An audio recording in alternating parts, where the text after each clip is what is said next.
today's speaker, it is Scottie. Scott. Sorry if I can't pronounce the last name. I'm just terrible with with pronunciation, so I apologize.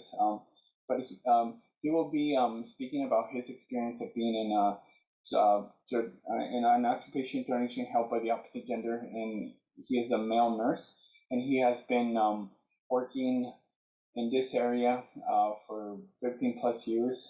He is currently employed at St. Luke's Regional Medical Center, and he'll be speaking more on that. And he did got his education from Nazareth, Northwest Nazareth University here at Nampa, and as an RN and a BS in that. So with that being said, I want to introduce give him a good introduction, if that's possible, to Scottie. So, Scottie, the floor is yours. Thank you, Roberto. It's a pleasure to be here. It's a pleasure to talk about this topic. I'm fairly well in tune with what it is to be a male nurse in a predominantly female career. I love what I do. I'm passionate about nursing, so I hope I can convey that well through this brief time that I have with you. Like Roberto touched on, I got my bachelor's degree from Northwest Nazarene. I was born in Caldwell, so I'm kind of a local native to this area. Didn't stray far from home. Met my wife about a couple months after graduating from high school, and we quickly got married, quickly got started on a family. My wife at the time, still my wife, but during that time, my wife was pursuing her fine art degree in college. So the pressure was kind of on me to continue going to work while she went to school. And together we raised our 4 kids. So I didn't go right off to college after high school. But by the time my wife was finishing up her degree, I realized I need to start figuring out what I want to do for a career. I've got 4 small children who like to eat and like to have toys and things. So I need to figure out what I want to do with my life. I had tried several different jobs. I always considered them just jobs prior to nursing, and was struggling to figure out what it was I wanted to set my sights on for a career goal. You know, a lot of people who go into nursing, they talk about it as they've had this passion, this drive to go into nursing all their lives. That was not my case. And turns out it's not everybody's case either. There are those unique individuals who had a loved one, unfortunately, who was in and out of the hospital a long time for a large period of time. And out of that experience, that individual developed this love or this calling to become a nurse. Again, that wasn't my reality. I didn't have parents who were nurses or doctors. I didn't have anybody pointing me in that direction, not at first. Then, as I was struggling through trying to figure out what it was I wanted to go to school for, a close friend of mine who she is a nurse. She's been a nurse for about 5 years longer than I have. She said, "Well, Scottie, have you ever thought about nursing?" And by this time, I had created this checklist, things that I was interested in for a career. You know, I wanted it to be service-oriented, people-centric. I didn't want to be a hermit out mining for gold or something in Alaska. I definitely wanted to do something that benefited people around me. I was interested in science. I was interested in the humanitarian things around me, wanted to help people, wanted to give people a hand up if I could. I needed it to be constantly changing, but not drastically changing. You know, I never liked jobs where I was monotonously doing the same task over and over and over. So when she said this, she said, "Scottie, have you ever considered nursing?" It was like the clouds parted and the sun came down. And I thought, yeah, that actually sounds pretty great, because it met all those criteria that I had for what a career would be. Joined NNU. At the time, the situation at hand was you could put your name on a list at some of the other schools in the Valley, and they may give you a call back, but there was so many people going into nursing programs that they had to limit it to a certain number of individuals, and it was stiff competition. High school did not go well for me. I think I dabbled in too much extracurricular pharmacology through high school to really do well there. But in college, I knew that I was going to be a different type of student. So regardless of that, I was up against stiff competition getting into a program through some of these other schools, and NNU at the time had a small enough class size that you could basically pay your tuition and get into their nursing program. So that's what I did. That's why I chose NNU. And their program was considered a very good nursing program. And I knew that I wanted to be a good nurse if this was going to be my career move. So went to college, got my degree, and during those college years was my first introduction to kind of the vast differences between being a male nurse and being a female nurse. Primarily the way that we thought about things, seeing my classmates go through their clinicals, go through different classes to learn about the things. It just became apparent that my colleagues who were women viewed health and holistic medicine, pharmacology, the science of nursing in a very different way than myself and the only other man in our program. We kind of huddled together and developed a study group for just the two of us, while our girl counterparts, our female counterparts, did much of their own stuff. I struggled through school, through college, not because of the content, but more because of study habits that I had never learned and developed well through high school. But as a freshman, one of our professors had us perform a battery of questions, a little short test that determined what our primary learning style was. And as freshmen, you take a lot of these different courses and classes and tests and things that just kind of whiz by you and you don't think too much about them. Well, come my senior year, I was struggling in a couple of my classes, again, primarily due just to my study habits. And this professor pulled me into her office and she said, "Scottie, what's going on? Why are you having such trouble?" I said, "Well, I don't know. You know, Professor, I'm studying as hard as I can. I'm just not able to get the information down." And she said, "Well, let me take a look at that test you took back when you were a freshman." She rummages through her file cabinet, pulls out this test, and she says, "Well, tell me about your study habits. How do you prepare for your exams? How do you prepare your material after a lecture?" I said, "Well, you know, I come home from school and I usually get changed right away, go to work because I was still working a job while I was going through school. I go to work for a few hours. I come home, I help my wife with the dishes, I help get the kids ready for bed, I put the kids to bed, and then I sit quietly in my little study space that I prepared in my house and turn on a single bulb lamp and read through the material, read over my notes, and try to absorb as much information as I can." And she said, "Well, it turns out that that's the lowest score on your exam for how you benefit from study. Studying alone is practically worthless for you." She said, "Now, conversely, you scored phenomenally high on group study. And if you could get yourself into a study group, that would be super beneficial for your scholastic aptitude." I said, "That sounds really great, Professor." She said, "Are there any study groups that you think you could get into?" Now, remember, I did not go to college right after high school. So by this time I was pushing, I think, 30 years old. I was much older than a lot of these other students in this class. I said, "Absolutely, Professor." I said, "I get invited to these study groups all the time, late at night in these girls' dorms with a bunch of girls who are wearing their pajamas and ready to study for a few hours late into the night. I said, those are the study groups that are going on. I don't know that I can float that one past my wife easily.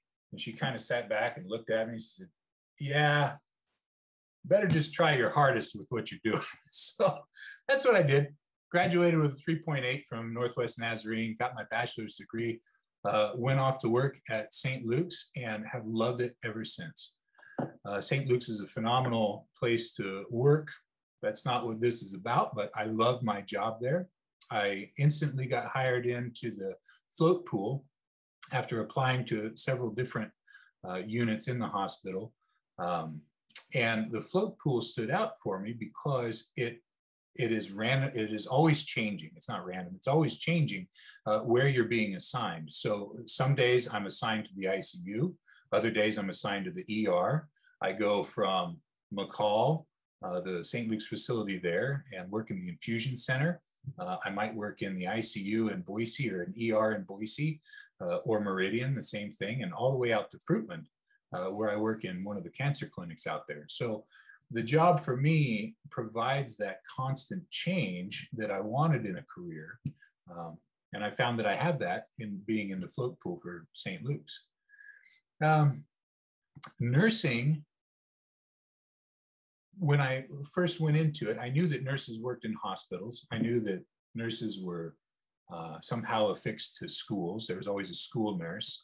But I didn't really know how broad nursing was in its entirety. I've since learned that there are nurses on cruise ships. There are nurses in colleges. There are nurses at Disneyland. There are nurses in major corporations that help facilitate different processes and things for that organization. If you have a large organization, say 10,000 workers in your organization, it would be smart for you to have a staff nurse who can address the needs of your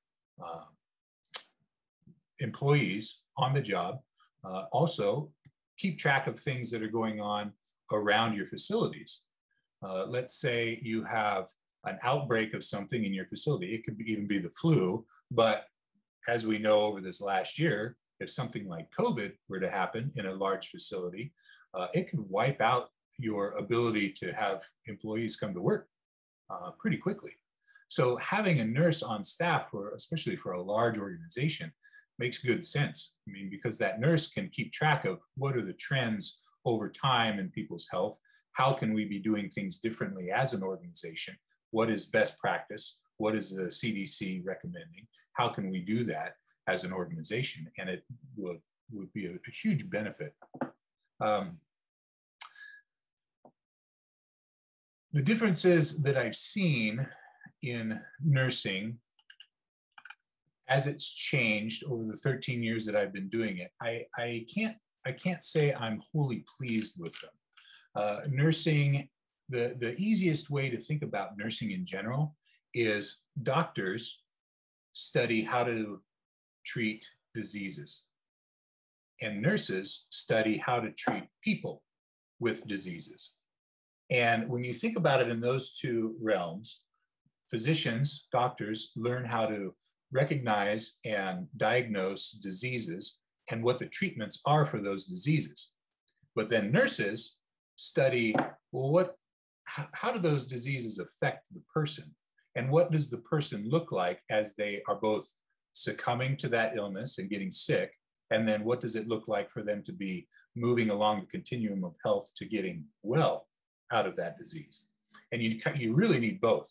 And our modern healthcare team in the United States totally regards that, totally has great collaboration between those two groups. That was not always the case. In fact, I've talked with many nurses who have been nurses much longer than I have, who recall a time when it was very much a male-centered dominance in physicians and then female-centered in nursing. And that led to a lot of interesting play between the two. So much so that when I was going through school 15 years ago, we learned a strategy called a show of force. The reason that we had to learn this show of force was because at the time, there were still male physicians, male surgeons, who would come to the floor, come to the unit, and just be ogres to the nurses. They treated them poorly. It was very much a sexist-driven thing. Unfortunately, that existed. And so this tactic that we learned, this show of force, was where if you came onto a unit and you saw one of these male physicians, male surgeons, berating a colleague, a female nurse, then the show of force was you as nurses would gather around that nurse who is kind of getting her lunch served to her, and you just stand there quietly, staring back at the doctor who's acting like a fool. And that show of force would quiet that physician, and it didn't always have the benefit of talking to them and saying, hey, look, man, you're not acting very professional. But it was such a reality at the time in nursing that that was a strategy that we learned in school because of the disparity between the sexes at work. Luckily, that has changed. That's changed tremendously. In fact, I think the last time I saw a physician go off on a nurse, it's been easily more than 8 years ago. And a lot of those physicians have since retired. So nursing itself has changed quite a bit, not only because there are more men in nursing these days, but just because the physician and nurse dynamic has changed. Let's see. As of the most recent data that I could find said that male nursing has increased to about 17% overall. So 17% of the nursing profession is males at this point. That's tremendous. Back in the 1970s, it was like 2.7%. So that's quite a bit of growth. And the Bureau for Labor Statistics thinks that they project the growth of nursing overall to be about 7% over the coming decade. So that means that 7% more nurses will be out there in the United States over the next decade. That surpasses any other career path that's out there, any other industry. Nursing blows them all away. So with that, and with more men going into nursing, maybe in a decade, this kind of lecture, this kind of discussion about the differences in what it's like to be a man in this role might be irrelevant, because there might be 50% or more men in this. Part of the problem that I alluded to earlier, and one of the things that I've seen based on the difference between men and women in this role, is that yes, a lot more men are looking at this role going into nursing, but they're not looking at it for the same reason. You know, even though nursing was not on my radar as a career move as I was growing up, it definitely resonated with me once I really contemplated it. I love people.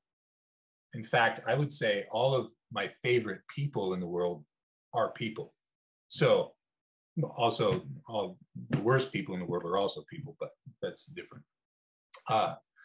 So I love people. I love taking care of people. And I found that in nursing, when I get to be there for one of my patients, when I get to provide a care for them, I get to bathe them, I get to administer medications to them even, I get to prone a patient who's on a ventilator. That means we flip them over from their back onto their stomach. It's a laborious process. There's a lot involved with it. The patients don't really love it, but that's why we keep them sedated and paralyzed at times in the ICU. When I get to do that for a patient, I'm touching that patient. I'm helping that patient at a time when he or she is incapable of doing anything for themselves. They are at the most need they've ever been in their life, and at the least ability to do those things for themselves. And that's such a wonderful place to be.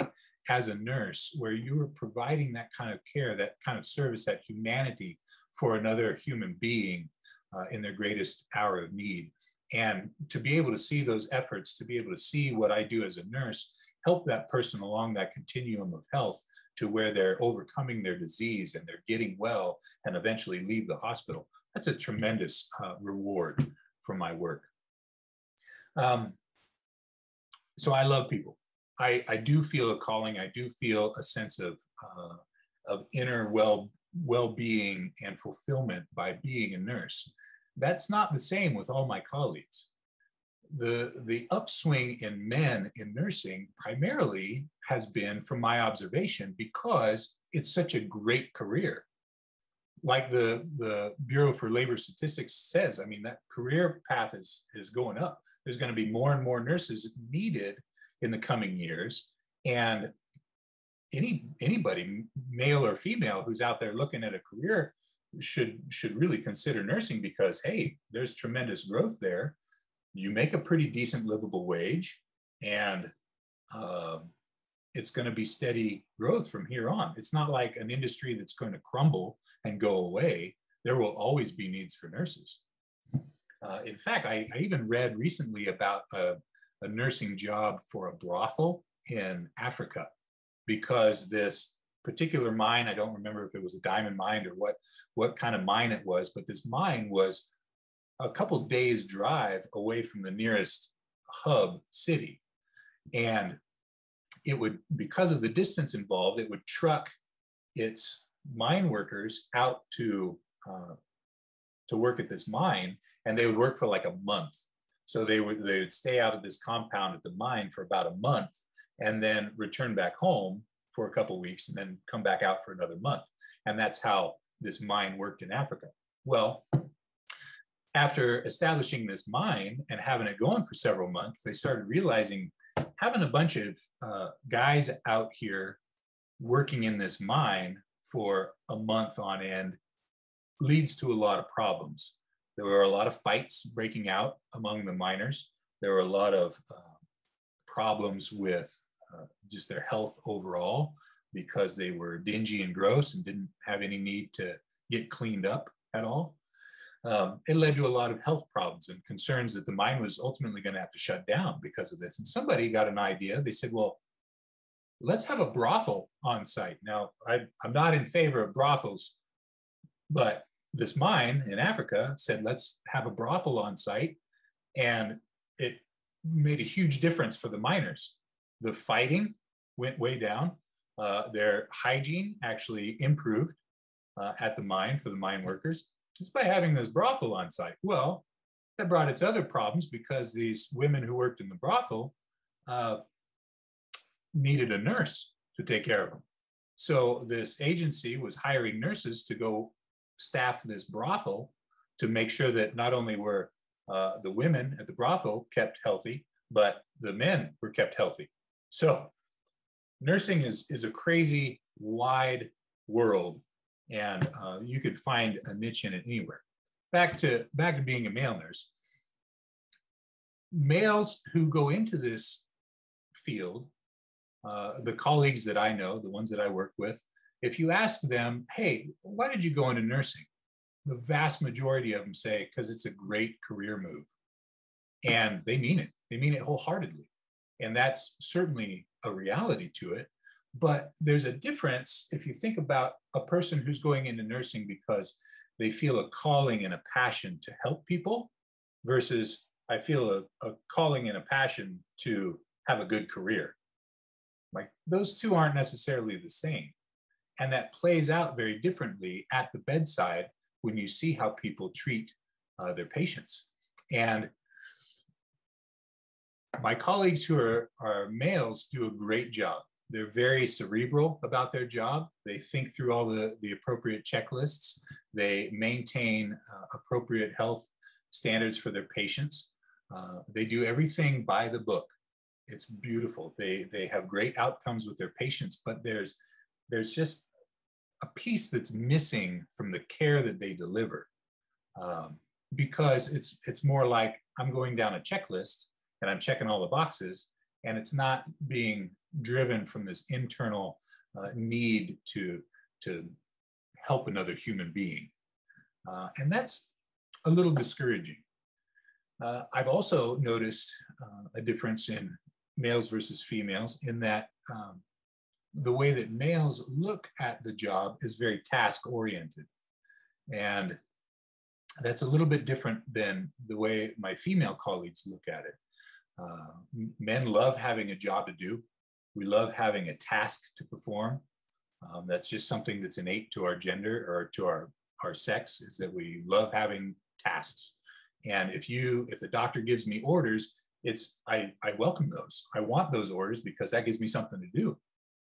And women tend to take those orders from the doctor, but they aren't as excited as the men seem to be. The men love to have this task to do, and women seem to be like, well, I'm going to try to do it this way. They still follow all the orders. They still do 100% of the work. They do an excellent job. In fact, they do a little bit better than some of the men most of the time, but they approach it a little bit differently.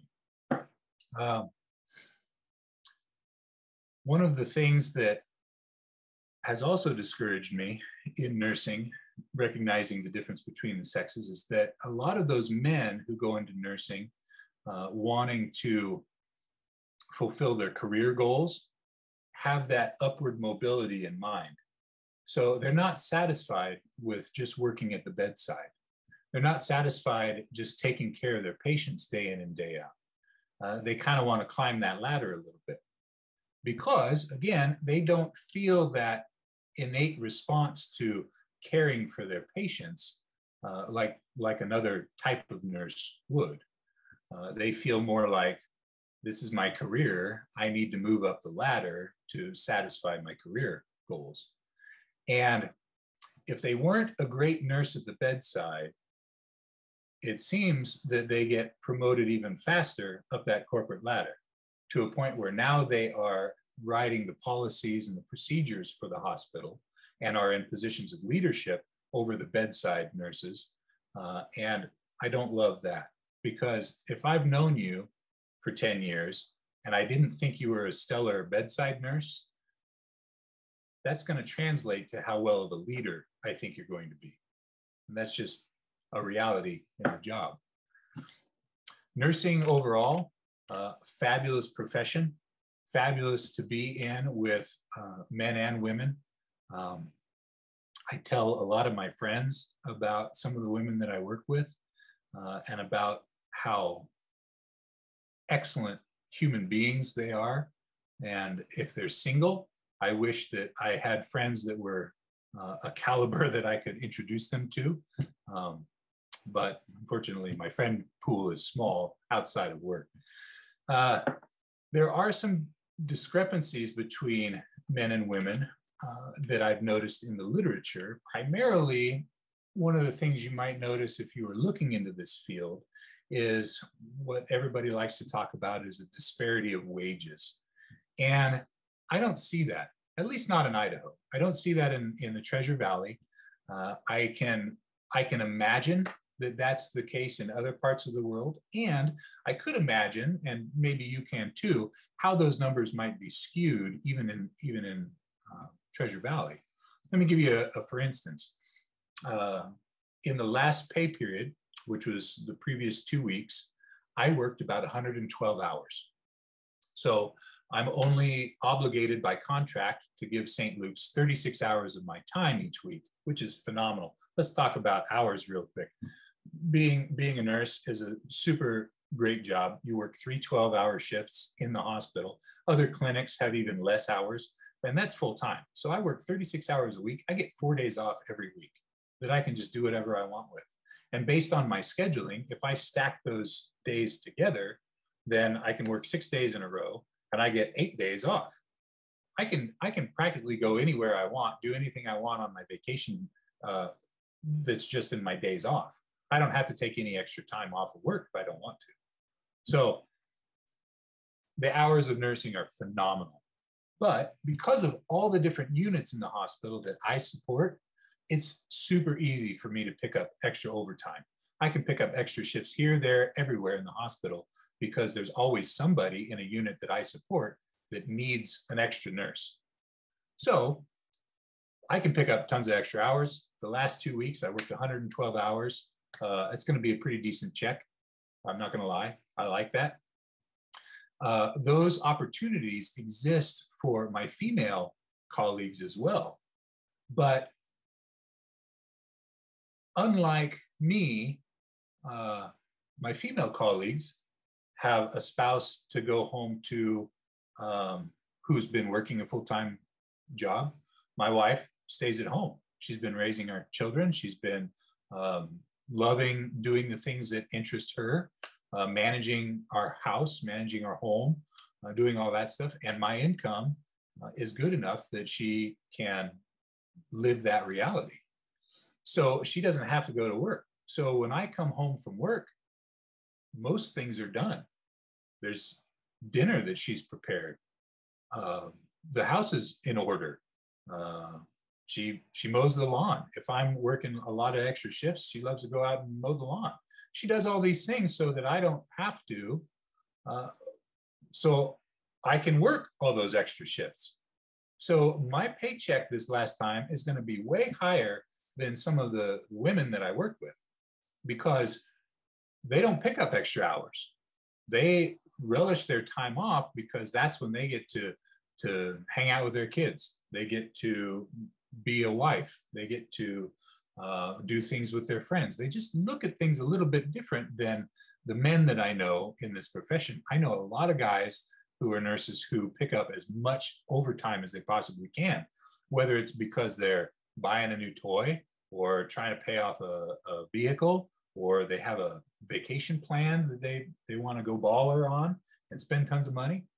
The men that I know in nursing pursue those extra shifts vastly more than the females do for a myriad of reasons. So from that standpoint, if you were going to take a snapshot of the pay in the Treasure Valley at St. Luke's, it would be easy to extrapolate data that supports that men make more money, but it's because of the number of hours worked. It's not because of the wage, because most of the women that I know who have been in the nursing role as long or longer than I have make way more per hour than I do. And we talk about that kind of stuff because we're friends. And so the wage disparity, I would say, does not really exist. But the literature out there loves to hold that up and say, hey, a guy's going to make $1 for every 79 cents that a female makes. That's not true at St. Luke's. And I would say that's not true across the other organizations in the Treasure Valley as well. So there's not really much of a difference there, other than, like I mentioned, guys tend to be able to pick up a lot of extra hours and are willing to do that. With that, that was the earnings side. The differences in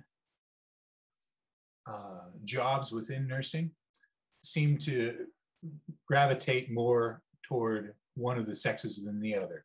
I remember when our children were being born, my wife and I were at the hospital delivering our babies, and I felt as the man in the room, I felt like a total alien. There were people coming in and out of the door, examining my wife, like a steady stream of people. I was like, what? Nobody's introducing themselves. Nobody's telling me what's going on. But I very much felt like I better not ask any questions or I'm going to be that guy in the hospital. At this time, I was not going through nursing school. I didn't know anything about the healthcare organization or how things ran. My wife and I were 19 years old when we had our first child. We were so young. And I didn't know what I could ask. I knew that every nurse that came in and out of my wife's room to check on her kind of gave me a dirty look like, why aren't you giving your wife a massage? She could really use a back rub right now. And so I would, start rubbing her back. And as soon as the nurse left the room, my wife would turn to me and goes, quit touching me. That's so annoying. Stop touching me. I was like, okay. So then the nurse would come back into the room and stare daggers at me like, you pig, why aren't you rubbing your wife's back? So that was a problem. When I got into nursing school and had to do my clinicals in L&D, in labor and delivery, I loved it. I did not love pregnant mothers. I do not love delivering babies.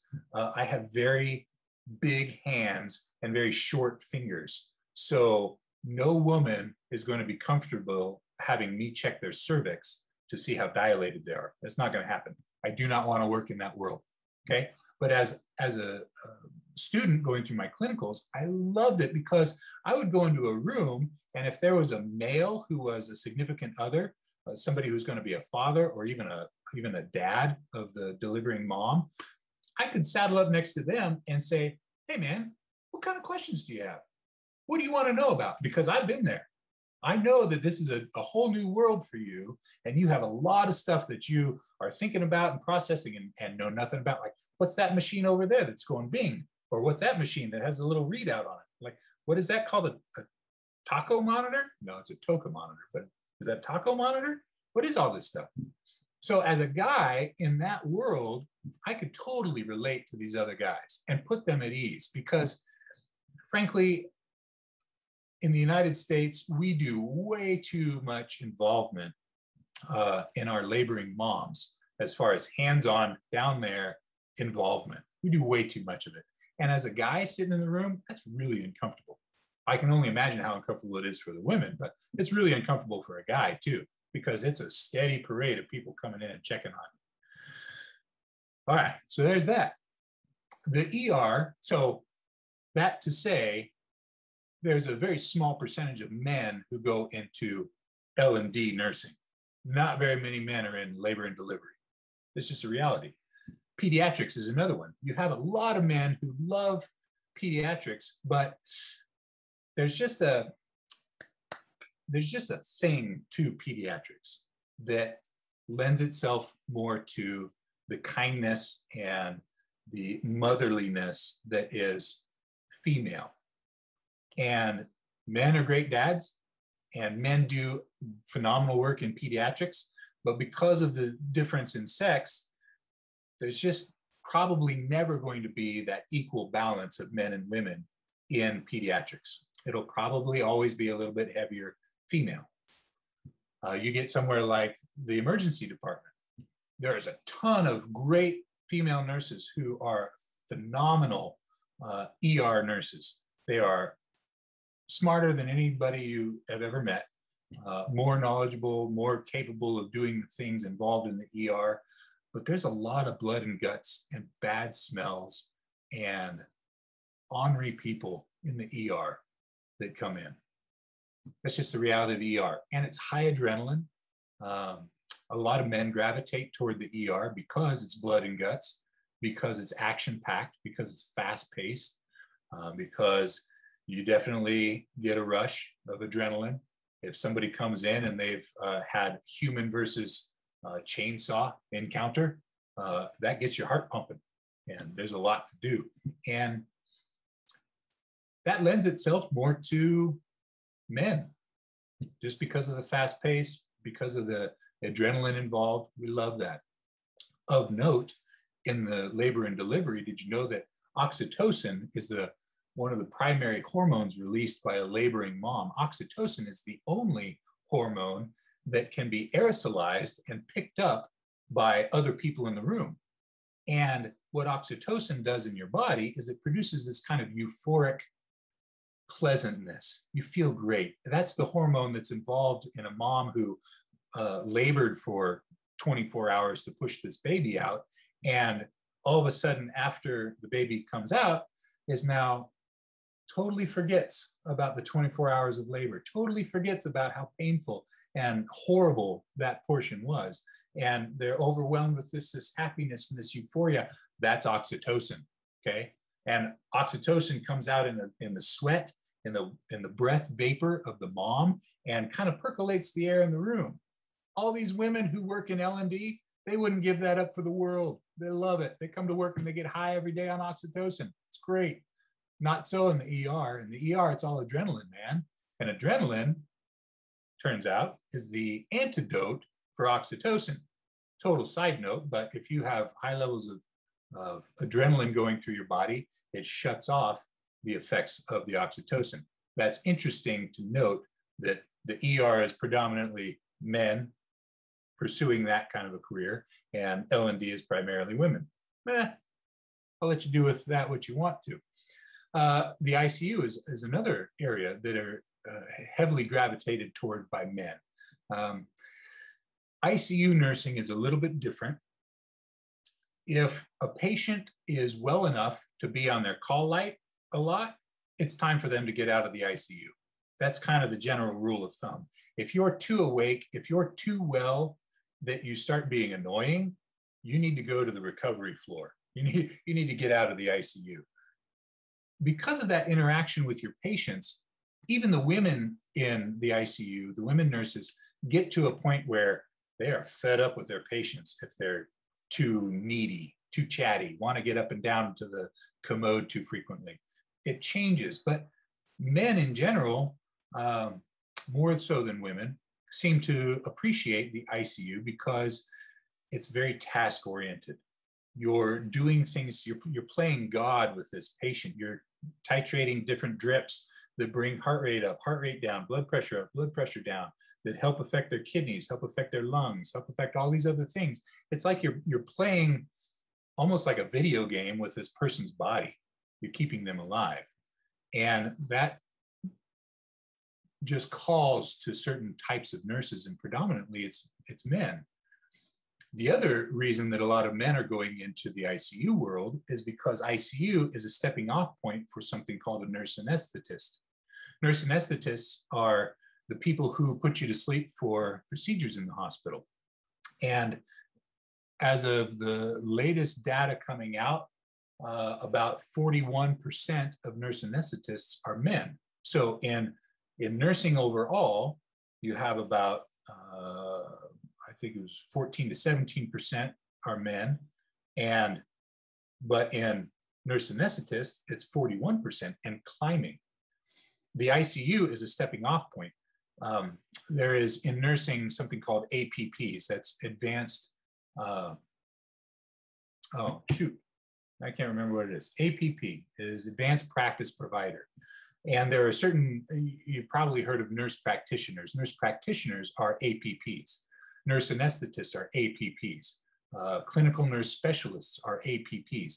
APP is a new realm in nursing, not brand new. It's been around for a couple of decades, but it's what bedside nurses can go on to become if they go through more schooling. All APPs require at least a master's degree. Most schools are going now to doctorate degrees. So instead of getting a bachelor's degree like I would have to get a master's degree or a doctorate degree in order to become an APP. And it's a different type of nursing. So nurse anesthetists, all the nurse anesthetist school across the country require ICU experience. So if a guy wants to set that as a career goal, then he knows he has to be working in the ICU at least for a couple years before he can go off to school. Women too, but the thing about nurse anesthetists are their starting salary is about 3 times what a bedside nurse salary is. So if you want a really sweet job, nurse anesthetist is pretty cool because you pretty much meet the patient in pre-op, say, hi, I'm going to be the person making you comfortable while the surgeon's cutting on you. And they say, oh, I like you very much.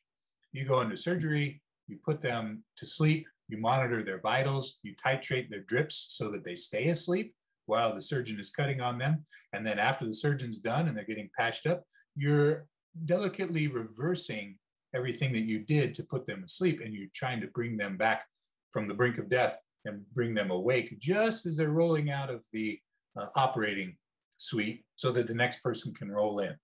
That's your job all day long, and you love it all the way to the bank. It's a great job and pays crazy money to do very little work. It's a lot of work, but it's very little work. They don't do what I have to do. I have to lift patients all day long. I get kicked, I get punched, I get spit on as a nurse. I run the risk of getting poked with dirty needles or things that could infect me with horrible diseases. I have a lot of risk involved with my job that doesn't exist as a nurse anesthetist. So a lot of guys, if they're career minded and going into the field because it's a great career, they look at that job as an endpoint. They say, yes, please, I want to do that. So they go into the ICU. Getting back to some of the differences that I just mentioned, my job can be very rough. And in the ICU, in the ER, a lot of men are targets in those areas. We love to work there. We're passionate about working there because of the adrenaline rush and being able to help the sickest of the sick patients that come in.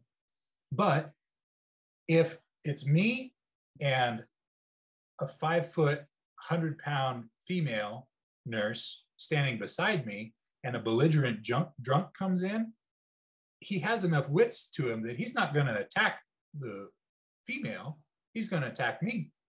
So I take a lot of abuse when I'm working in the ER through meth addicts, through crackheads, through belligerent drunks who come in, through people who are just off of their psych meds and are having a really bad week. I'm a target because I'm a big guy and there's still enough control over their senses that they know they're not going to hit a woman. So they hit me instead, or spit at me, or try to stab me, or kick me, or do all kinds of things to me because I'm a guy. I've been tackled by patients. Recently, I got punched in the mouth 3 times by the same patient. You know what you call that? Slow learner. Yeah, you shouldn't get punched 3 times in the mouth. After 1 time, that's enough. You should back off. Well, this kid was 13 and big as an ox, but had an axe to grind because unfortunately his mother had done crystal meth while he was in utero and his brain doesn't function normally. So this poor 13-year-old kid thinks I'm a punching bag. Yeah. And do you think the charge nurse is going to assign a 100-pound, 5-foot-tall female nurse to watch this kid when what I was given in report that morning was that this guy had already beat up 4 security guards? A 13-year-old kid beat up 4 security guards. They're not going to put one of our female nurses in with this kid. They're going to pick the biggest guy on shift that day, and that happened to be me, to help watch this kid. That's one of the differences between men and women. I welcome it. I don't love being kicked or hit or punched, but I hate when my colleague is. And I will put myself in harm's way to make sure that she doesn't get hit any day of the week. What else? Other than that, the organization doesn't look at men versus women any differently. Like I mentioned, they don't pay us any differently. If anything, the gals that I know make a little bit more per hour than I do. And that's not because of any kind of anything with the organization. It's just the way it's shaken out. I don't get special opportunities because I'm a man in my job. I have to prove myself just like any of my colleagues would have to. But there are inherently those special assignments that I get, like with this 13-year-old who beats people up, or if there's a particularly heavy patient who's requiring a lot of turning and a lot of help getting up and out of bed, just because of my size, the charge nurse might say, well, Scottie, I think I'm going to have you take care of this patient instead of this 100-pound female colleague, because it just makes sense that would be the use of our staffing. Those are some of the differences. With patients, however, there's a little bit of a difference in just some subconscious bias or unconscious bias, I should say. Can't tell you how many times I walk into a patient's room and before I can introduce myself as the nurse, the patient will say, oh, hey, doctor, how are you today? And I say, no, I'm not your doctor, I'm your nurse today. And they go like, oh, okay. So there's still a lot of people in our community who just associate a male presence coming into their room with a physician. We have so many more female physicians, I think, than female physicians, at least the ones that I work with. That shouldn't be the case, but a lot of the female physicians come into the room and the patient starts calling them nurse. They get corrected pretty swiftly too. So there's still some unconscious bias going on with our patient population, but not so much with among our colleagues, certainly not with the physicians. Our physician and nurse relationship is better than it's ever been and will continue to just be better as the days go on because we rely on each other so heavily as a team. And I think that's about as much as I had to say. Are there questions that anybody has? Yeah. Well, thank you, Scottie, for that conversation for sure. It was really informative and just learning more, especially, for example, for me, not knowing too much about the health industry, but definitely. So at this time, we're opening it up for questions, at least for 2 questions, just because of the time. So if anyone has any questions, you're welcome to unmute yourself and just ask Scottie the question.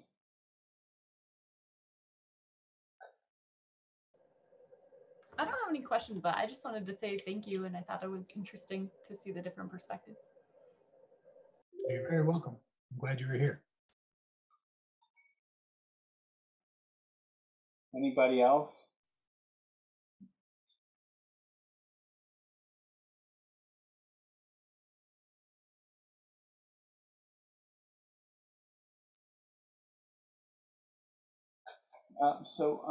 I think at this time I think like we're not having. So one question I have is just you did mention a couple things, the differences between a male and a female, and just your experience just working in the field and all that.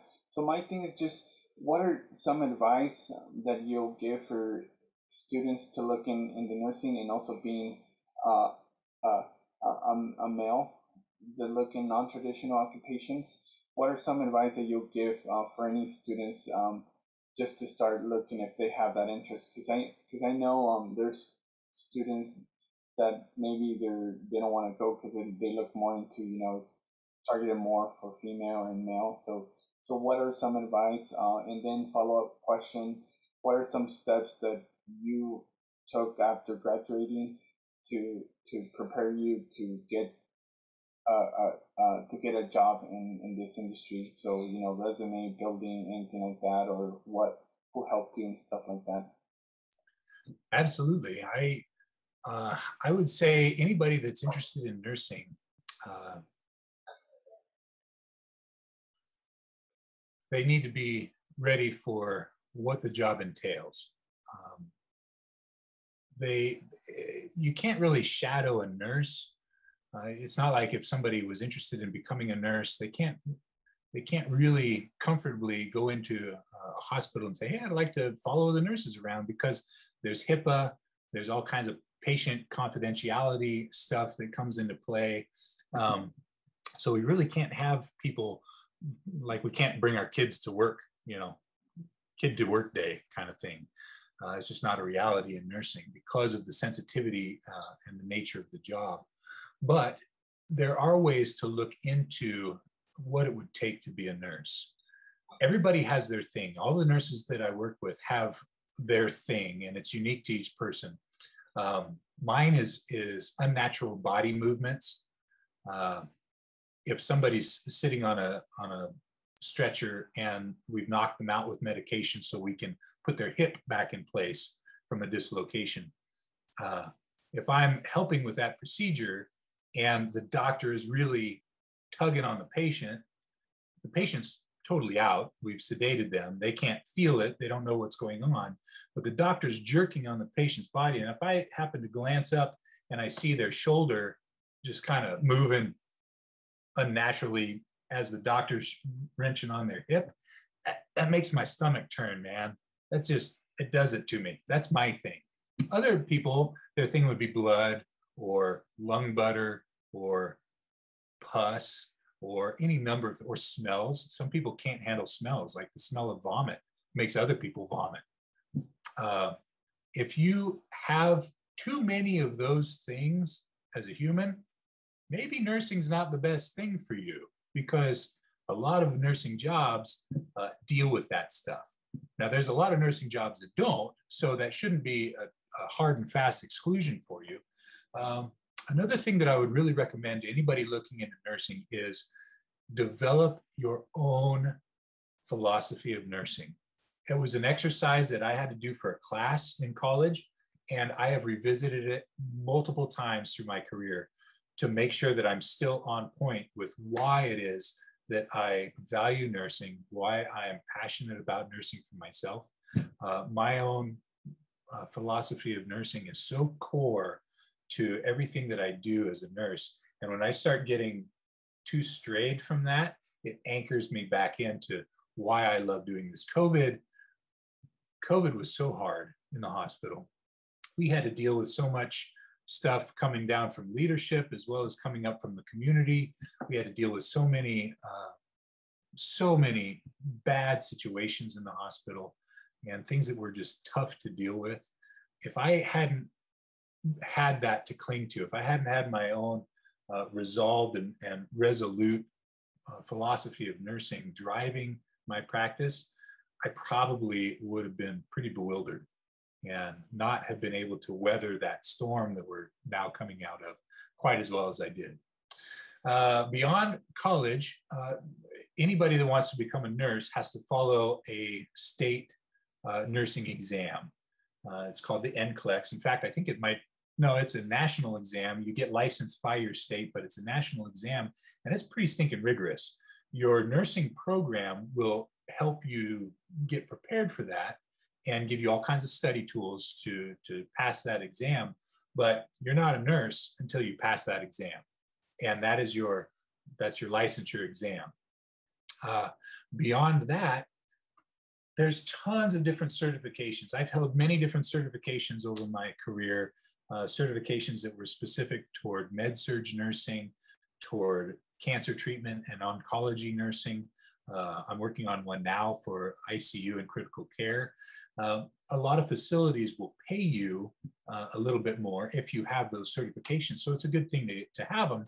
But the reason that they're willing to pay you more is because if you've done the study and prepared for the exam and passed the exam that affords you that certificate or those credentials after your name, then studies show you are going to be a superior nurse to a colleague who hasn't gone through those things and doesn't have that experience. So there's all kinds of different certifications that you can get above and beyond your registered nurse license. And a lot of them have to do with the specialties within nursing. There are ones for L&D, there are ones for neonatal ICU, there are ones for pediatric ICU, pediatrics, ER, ICU, OR, all kinds of things. So if you're a nurse and want to pursue some of those extra certifications for your licensure, the sky's the limit for that. And a lot of the organizations pay you back for that. So it's kind of a win-win.